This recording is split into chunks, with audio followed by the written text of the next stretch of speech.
Hello, everyone, and welcome back to a new episode of Trekyards Originals. I'm Captain Foley. And I am Connor Kings. Welcome back, everyone. That is right. It's Trekyards Originals time once again. And just what is Trekyards Originals, you may be asking? Well, I'm glad you all asked. Everyone, it was a unanimous shout of, what is Trekyards Originals? Well, Trekyards Originals is where we take a up-close, detailed look at a fan design and created ship and just really give it the star treatment. That's right. And we speak with the designer to flesh out the details, specs, and even develop a history for the ship so that it can fit into canon and just make sense. Then we get a 3D model made of the ship. And then, of course, Samuel goes to work doing all his awesome renders of it in flight and next to the real ships from Trek to make it feel very real. And we'll say right out the gate, this model of the Venture, spoilers there, but it's in the title, so it's fine, was made by a one and only Barry Chapman of Trekyards fame, who did the Discovery and Constellation, all the great things. So thanks, Barry, and you guys will enjoy this in this episode. But for today, we are lucky to have this great ship and this fantastic fan of our show who commissioned this episode. So today, we are joined by Chris Finlay as we look at his awesome design, the aforementioned USS Venture. Welcome to the show, Chris. Hey guys, pleasure to be here. It's been a privilege to work with you and really flesh out the design. Well, actually, it's our pleasure to be sure. We love working with really good designers. So without any further delay, let's learn a little bit more about the Venture-class starship as designed by you, Chris. So take it away. Let's start by saying that this is a multi-mission, long-range starship design classed as a strategic exploration cruiser. Construction commenced November 10th, 2389 at the San Francisco Orbital Fleet Yards, with final fitting taking place at the Earth Station McKinley. It was commissioned May 18th, 2391 by the Advanced Starship Design Bureau. She measures in at 452.8 meters long, 187.5 meters wide, and 73.7 meters high. The average crew complement was 175, with the ability to expand to 300 easily, dependent upon particular mission parameters, and up to 420 personnel in emergencies. It had a total of 16 decks and was hailed as the next evolution of long-range exploratory craft. Inspired by the Intrepid and Luna-class vessels, the ship could operate for years at a time in the Delta Quadrant, or just wherever Starfleet may need her. She wouldn't need to resupply any starbase or planetary facility, so she was good to go. The ship was specifically designed to be an exploration cruiser first and foremost, with the added benefit of being able to defend itself against some of the biggest baddies of the day, having learned lessons from the Borg as well as the Dominion. Admiral Janeway, Seven of Nine, and B'Elanna Torres were all very instrumental in the development and design phases of this ship and contributed major technical advancements along the way. The ship also was one of the first ships to be built with a fully integrated slipstream drive component. Thanks to other classes such as the Vesta and Luna, which had worked out all the kinks, the slipstream drive was fully functional and needed no retuning or refinement upon launch after subsequent shakedown and testing phases. A total of 18 ships in this class were slated for construction, with 4 being launched within 6 months after the initial launch and shakedown cruises of the Venture were completed.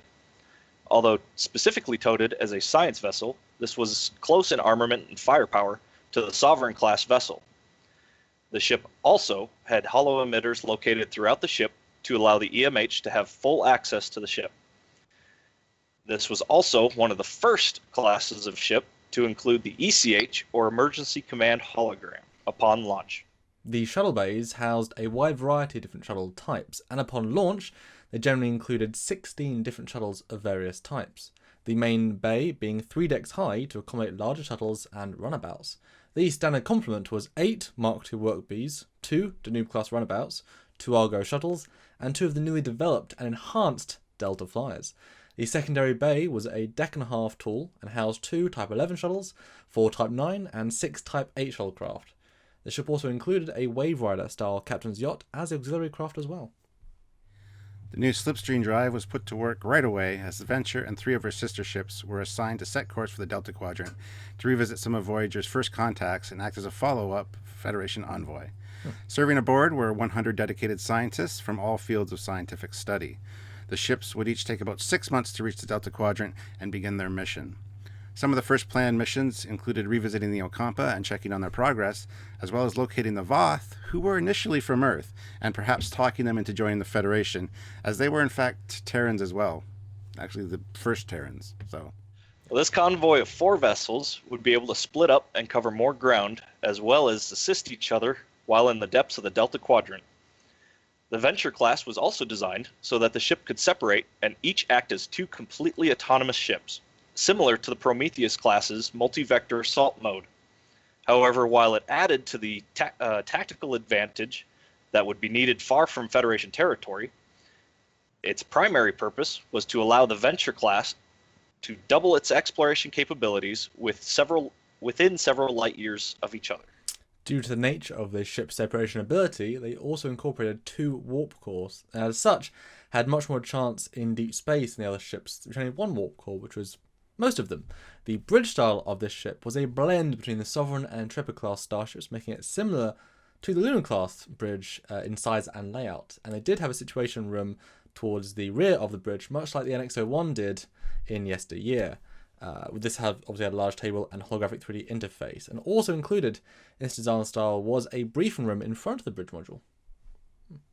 And now it's that time of the show where we talk to the designer, ask him a few questions, find out why he did what he did, and what inspired him, and just learn some more great stuff about this ship and the design process. So, all right, we'll start off, Chris, by saying what inspired you to come up with this design, and how long did it take you? Initially, I came up with the concept back in probably it was about the 3rd season of Voyager when it first aired. Wow. So 20 plus years ago. Basically, it was I just didn't like the overall shape of Voyager and felt that there were a couple of refinements. Don't get me wrong, she's a sexy ship and I love her. It was my favorite series. But every designer and everyone that loves Star Trek has their little nitpicky things that they don't like about certain ships, and I felt I could take the ship and design her slightly differently and still give that same general feel. I think some of the first sketches that I made of it were shortly after the Voyager series ended. They were just simple napkin drawings and just basically modified versions of the Intrepid class at the time. This rendition, however, I started drawing beginning of February. Again, me and the wife were rewatching Voyager, and about halfway through the series, I started sketching it again. So I guess it's worth. I want to skip to the end there because that's quite a hell of a story. 20 years in the making. What is it like having it actually be realized in 3D, and you've seen some of the images and such of being seen fly, something you had a concept of and then drew on a napkin, and then what's that like? Oh, it's I can't even describe it. It's amazing. Now, I'm just a little schoolgirl over here. Now, one thing I've got to ask, did this start out as a multi-vector kind of concept, or was this initially, your early concepts of it, was it just a single ship, or did you have the Prometheus idea to do the multi-vector thing? Well, to be fair, though, it only splits into 2. So it was always a separation of a saucer rather than multi. So you only had to have TNG for that. Yeah. The original concept, it was trying to. It wasn't so much keeping the multi-vector assault mode, it was just making it so that the 2 halves could be standalone ships and go and do what they needed. Mm-hmm. Which would be very beneficial in the Delta Quadrant if you're just tossed in there. Indeed. Yeah. Especially if one of the sections get damaged and you have to ditch it. You're not stuck somewhere without warp drive. So, Yeah, exactly. I'll tell you a little story about how, you obviously Trekyards quite an active Facebook group, and you posted these original sketches quite a while ago. I remember I actually commented saying that's really great. Not many ships catch me as like I dig that, because obviously you can see the inspirations. It's Prometheus, it's Voyager, it's all these things but in a new shape, and I was like, I like that. So I was very keen to have you do any of this because I wanted to play with the ship and have it do things because I wanted to see how it would look as well. So what are the main inspirations? You said you had a certain concept and you drew it, but what were you really pulling from, and how much was a completely original, this shape, that is my new tech edition, if that makes sense? Like, what were you pulling from, and what do you think? I don't know. The whole ship is mostly a very kit-bashy ship, surprisingly. The main influences for the ship were the Sovereign class, the Prometheus, the Interceptor, a little bit from the Luna, the Chariot class, and a little bit from the Intrepid. Oh, and the Nova class. There were some details that were pulled from the Nova. And the wave ride, obviously. And it certainly is an amalgam. I mean, you can see out of these scale charts for the top view and such. I mean, it fits in like a glove, or whatever the right expression is. Yeah, it fits in the universe, in the style, just right. So yay. Now, one of the things I really liked was the fact that the main shuttle bay was 3 decks tall. What inspired you to do that? Just to have larger auxiliary craft like runabouts, or what was the thought process behind that? Yeah, basically. Since this was going to be a deep space, long range research craft, I wanted to be able to supplement it with more larger shuttles to be able to go and do different missions for a longer duration, I guess. Well, runabouts are auxiliary craft in and of themselves. So by having the primary ship and wave rider and 2 runabouts, I mean, they're pretty hefty little. It's like Voyager. You get 3 Delta flyers. They're all very functional. That's almost a fleet in itself. I want to talk about the engines for a second though, because the nacelles specifically, really nice design. Talk us through the different yet familiar shape. Well, that's funny. Going back to the kit bashy comments, those nacelles are actually from the Chariot class. So I have to thank shout out goes to whoever was the original designer for the Chariot class, because those nacelles are from that ship. They're just, I think they're shrunk a little bit height wise and lengthened out some more. So let's jump on the idea of scale. I mean, I always love seeing these scale charts and seeing it next to the real ships. This was touted as the next long-range explorer, and Voyager certainly was not meant for that. And Prometheus, long-range tactical, but small crew, low automation, certainly not a shuttle carrier. Why not go for a bigger ship like the E, where you can have this huge crew, this huge resource? Because she's interestingly scaled. She's only a bit bigger than Voyager, and if this is meant to be almost a replacement for that journey, why that scale? Well, I was never a real fan of the ginormous Federation ships like the Galaxy class. I love the Sovereign class, but I just felt she was too tactical feeling for this type of ship, and wanted something that was basically just a beefed up version of Voyager to help supplement the fleet. Why have you got the registry on the sides of the hull? Because that's not fun to light, and it doesn't make any sense for light rigging. Why, man? Why? Well, in my ship to do it? In my early designs, possibly that, or it was just my error in not paying attention to where I was putting things as I was designing it. But yeah, that was one thing I talked with Barry about setting up, either having it there or across the was that deck 3, I think, right in front of just above that front window set. Yeah, you kind of put yourself into a corner there, didn't you? Yeah, pretty much. So that's one thing I've been going back on the design and looking at, see if I can tweak some things slightly to get the registry in a normal place. Although, speaking of Barry, I want to bring something else up, that we know that you work with the legend in the almost canon, might as well be called canon, fanship department, Sean Turinjo, who you work with to create some awesome sketches of. Talk to us about how you worked with him, who approached who, what was it like working with such a talented artist? He's got a lot of experience drawing ships. What was that like? Oh, that was amazing. Posted some of my early sketches on the Facebook page almost a year back, and after a month or two of it sitting there, Sean ended up posting on commenting on one of the posts, saying that he would love to flesh it out.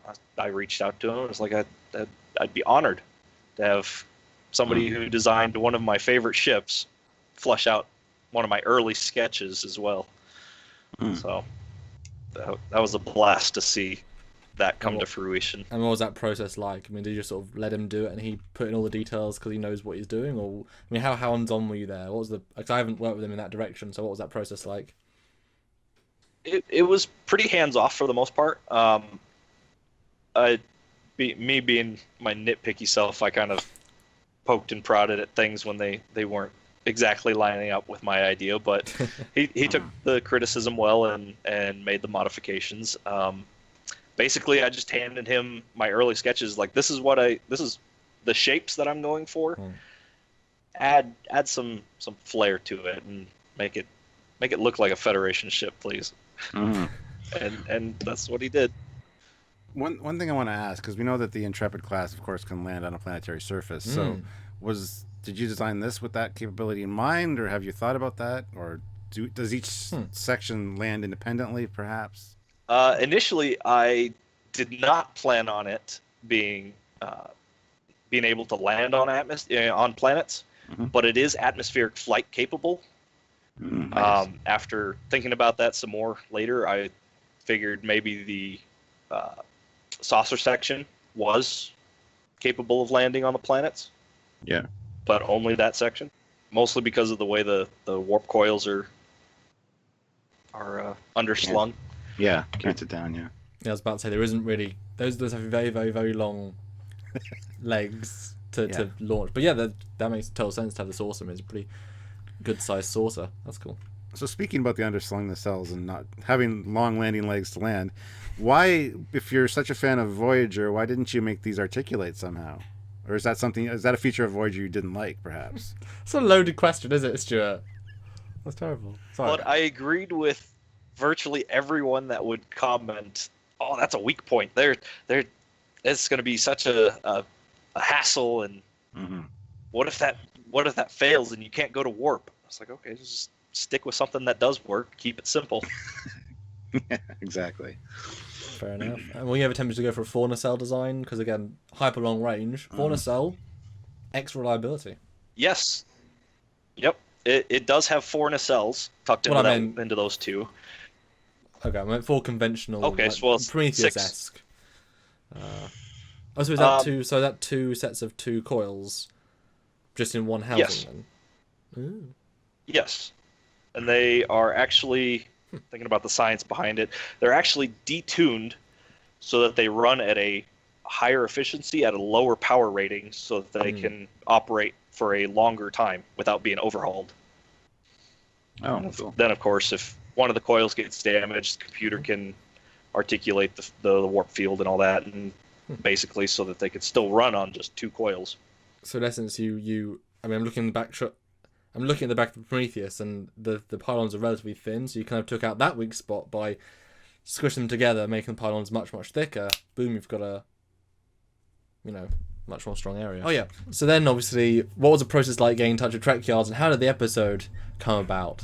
I think it started off with you, Samuel, posting on some of the pictures saying that you would love to flush her out and really make her shine and all of that. And I really started, give her some lighting and everything, and do the full Trekyard treatment to her.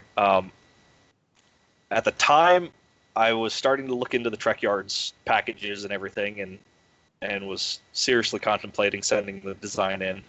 And then you guys had your Indiegogo for Ticonderoga, was it? The Wrath of, yep.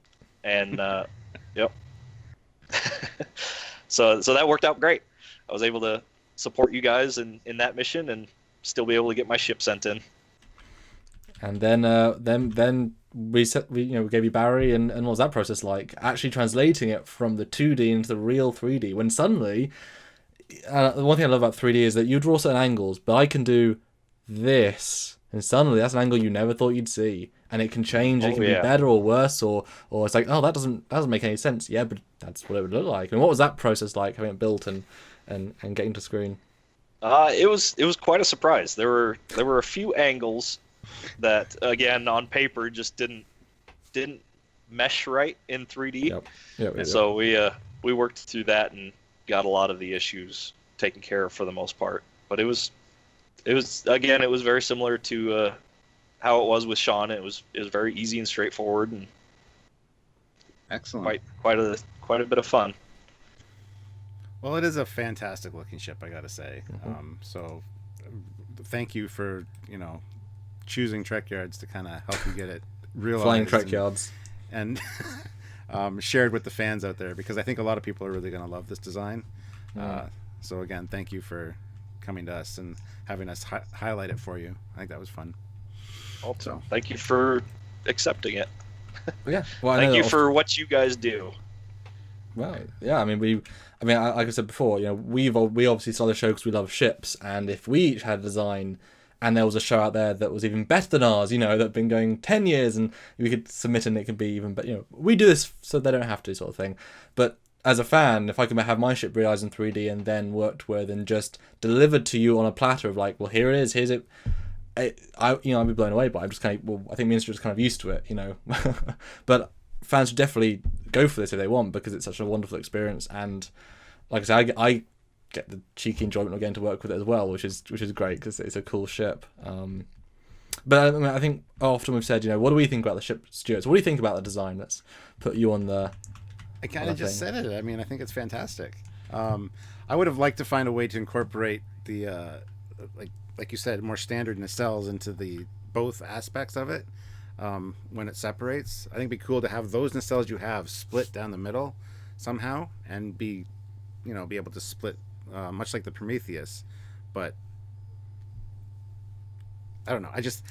I would like to take this design and do some retooling to it to see what I could come up with. I don't know if that'd be allowed. But I think that'd be a kind of a neat aspect to it. Kind of sounds like you want the tactical multi-vector split version as well. Yes, the tactical version of this would be cool. We know it's more of a scientific vessel, but I mean, with just torpedoes everywhere. Just launcher. Because Prometheus had phasers, not main torpedoes. That's the other way around. True. Like 27 phaser arrays. It's crazy. And yeah, I really like this ship because it's got wonderful curves. You know, it's a great iteration in between step, but I love the angles and the feels, and the inswept nacelles are cool, and just the nacelles in themselves. Yeah, it's overall great design. It's one of those things where it just fits so well. What can you say? You know what I mean? And I love that when we just make it feel like it's part of the canon, because why shouldn't it be? You know, that's what I love about this sort of stuff. Yeah, I love the idea of going back to the Delta Quadrant and fixing some of the mistakes we might have made, or Janeway might have made, and completing some of those missions. Anyway, so yeah, fantastic job. So anyway, guys, thank you for watching this Trekyards Originals. If you guys are interested in one, you can definitely contact us at trekyards@hotmail.com to get one commissioned for yourself. And again, I'd like to thank Chris for coming to us and having this ship featured here, because it's a fantastic design. So anyway, until next time, don't forget to click the subscribe button, bell notification icon, share this around, and, you know, do all the typical stuff. Comment below. What do you think of this design? Let him know. I'm sure he'll be checking out the comments to, you know, find out what you guys think, and maybe answer some of your questions if you have any that came up during the course of the episode. So put them down below, as always. And just like we said with Lonnie, if you have other ship designs, Chris, let's get making, because I guarantee the fans will want to see more. So if you want to see more designs from Chris, down below, and then if we can, you know, force him into more creativity, because this was so good. Yes. And if you want to support this show, this channel, everything that's good, and Trek on Trekyards, then support us on Patreon, the monthly donation service, or a one-time donation at trekyards.com. So until next time, here's Captain Foley. I am Captain Foley, and he's Commander Cockings. And he is our special guest, Chris Finley. All right, so and until next Captain time. Foley. Still, yes. I'll be Captain Foley next time as well. So until then, bye, guys.